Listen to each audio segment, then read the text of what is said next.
J'aimerais d'abord laisser la place à une dame qui est parmi nous.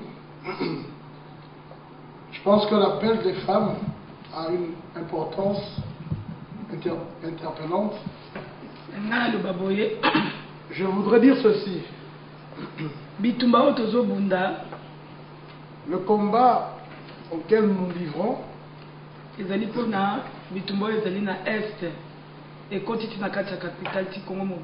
ce combat a eu comme point de départ l'est du Congo et a pénétré la capitale du Congo.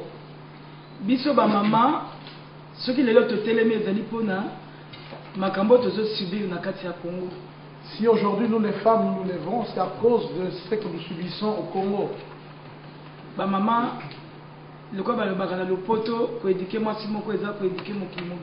Comme on le dit en français, éduquer une femme, c'est éduquer toute une nation. Et pour cela, nous les femmes, nous nous levons. Communauté internationale. Nous demandons à toutes les femmes dans le monde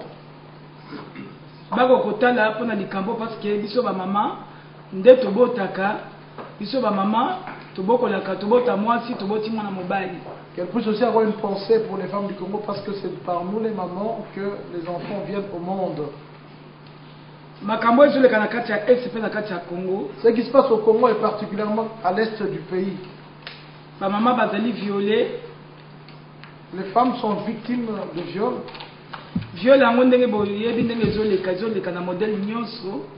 vous êtes certainement au courant de tout ce qui se passe à ce sujet. Mamans qui subissent des sévices corporels. Toutes sortes de sévices corporels ignobles. Maman congolaise. C'est pour détruire la femme congolaise. Je vais laisser la place à M. Désiré, qui nous parlera de la désignation des dirigeants congolais. Depuis le 30 juin 1960, la colonisation de la République démocratique du Congo a changé de forme. Elle est devenue plus dangereuse car invisible.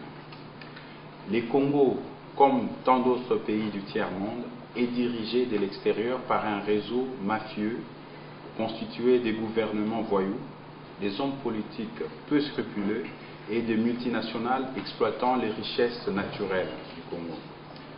Je cite le diamant, les cuivres, les coltans, le zinc, l'or, l'uranium et tant d'autres minerais. Il est estimé que la valeur de la richesse du Congo est équivalente à 24 000 milliards de dollars.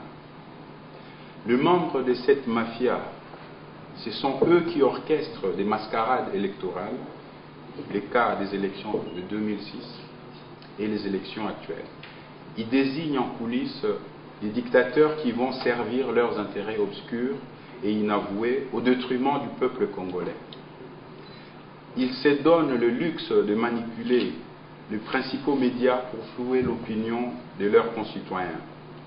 Ceci a été illustré par la désinformation systématique qui a accompagné ces élections en cours. Pour garantir le fonctionnement de ces systèmes, ils conçoivent des plans diaboliques afin d'abrutir et détruire le peuple congolais.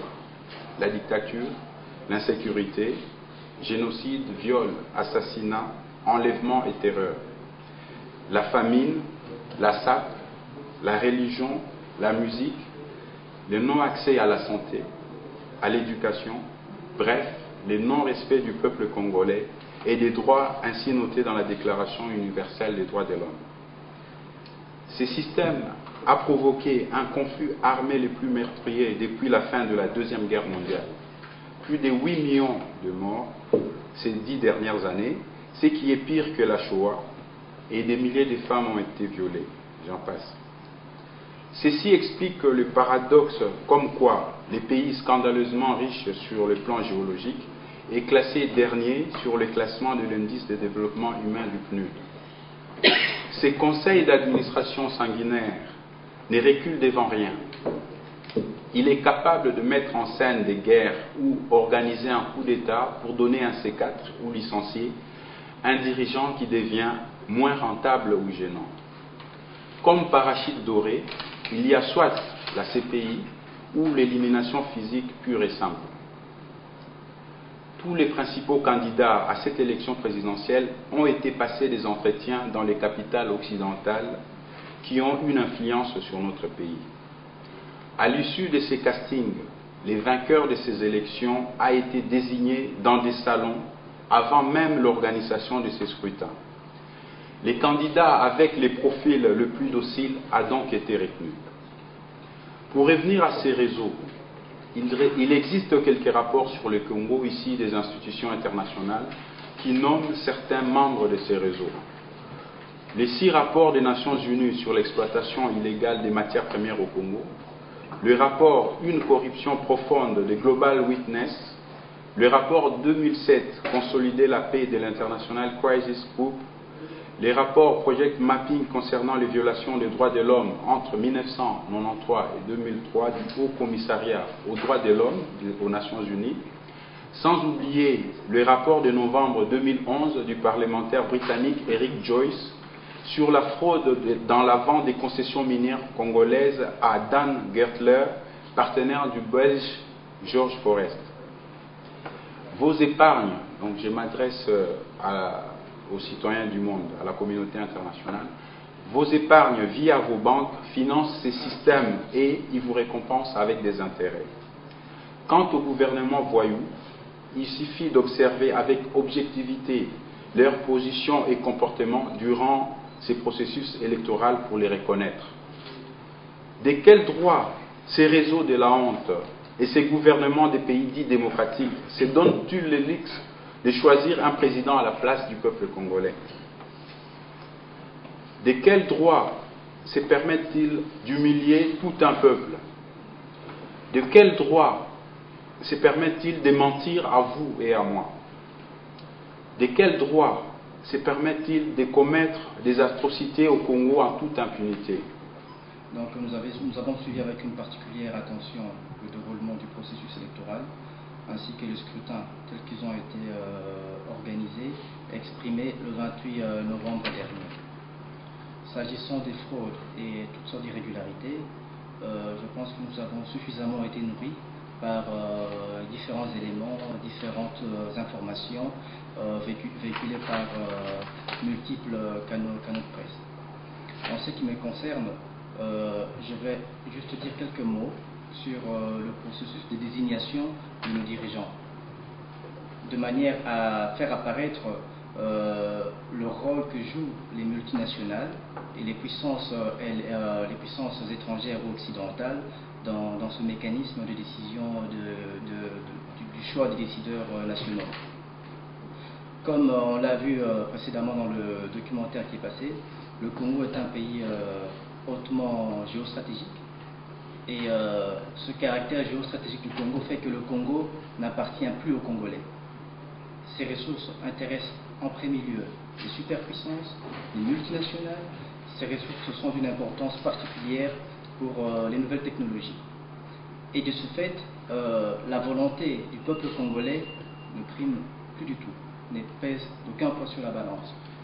Et dans cette même optique, on vide le droit à l'autodétermination du peuple de tout son sens, puisque le Congolais, de fait, n'a plus la liberté de désigner ses dirigeants, ses représentants. Ces puissances ont mis en place un système tel qu'il est difficile de sortir de leur zone d'influence. Le Congo relève de cette zone d'influence et les différents décideurs congolais ou pseudo-décideurs congolais, pour effectivement accéder aux commandes de l'État, aux commandes de notre pays, doivent se faire accepter par ces multinationales, quitte à apporter leur caution à préserver les intérêts de ces différentes puissances étrangères au Congo.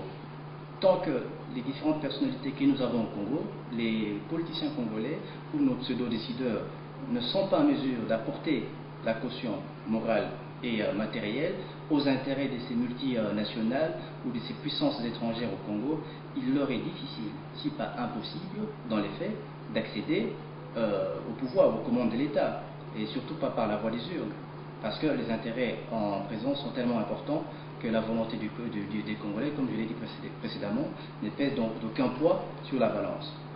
Et vu sous cet angle, on peut facilement comprendre comment le processus électoral a été gérée. Donc dès le départ, il y avait une orientation précise, il fallait deux nos processus, les différentes opérations qui ont eu lieu s'inscrivaient dans cette logique, et les résultats qui ont été publiés, qui vont bientôt être confirmés par la Cour suprême, s'inscrivent également dans cette logique. Et voilà en un mot ce que je peux ajouter sur ce sujet. Merci beaucoup, M. Moutamba. Il est important de comprendre le mécanisme. Et derrière le mécanisme, on appelle système, nous en arrivons à ce genre de situation. Et je pense que la Belgique a un rôle capital au niveau de l'Europe, au niveau du monde entier, par rapport à ce qui se passe au Congo. C'est pour cela que, étant en Belgique et au cœur de l'Europe, les Congolais adressent ce message de soutien, demander d'abord un soutien et surtout demander le respect du peuple congolais, le respect par rapport à son orientation, par rapport à ses choix, aussi par rapport à son avenir.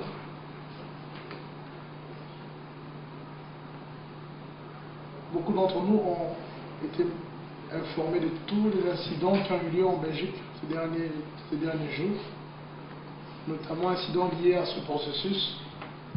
Peut-être que l'opinion publique est mal orientée ou bien mal renseignée. Pourquoi il y a des jeunes Congolais qui se tiennent debout pour casser, pour se révolter? Et les réponses, malheureusement, ne viendront pas, jusqu'à présent, ne viennent pas du côté des hommes politiques. Parce que la raison réelle est cachée, ce qu'on appelle les agendas cachés. Le Congo représente un poids considérable dans l'économie de beaucoup de pays.